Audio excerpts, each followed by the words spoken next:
27 March রাত্রি প্রায় 11টার সময় যোগেশবাবুর সঙ্গে ঠাকুর ময়নামতি আসেন এবং আমাকে ও আমার স্ত্রীকে দীক্ষা দেন।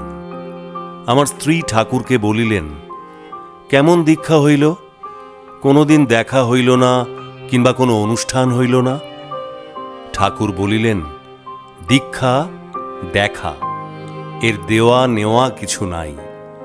আপনার জিনিস আপনাকে জানাইয়া দেওয়া। আমার স্ত্রী জিজ্ঞাসা করিলেন, দক্ষিণা দিতে হইবে না? ঠাকুর বলিলেন, হ্যাঁ। স্ত্রী আমাকে জিজ্ঞাসা করিলেন, কত দেব? আমি বলিলাম, ওঁকেই জিজ্ঞাসা করো।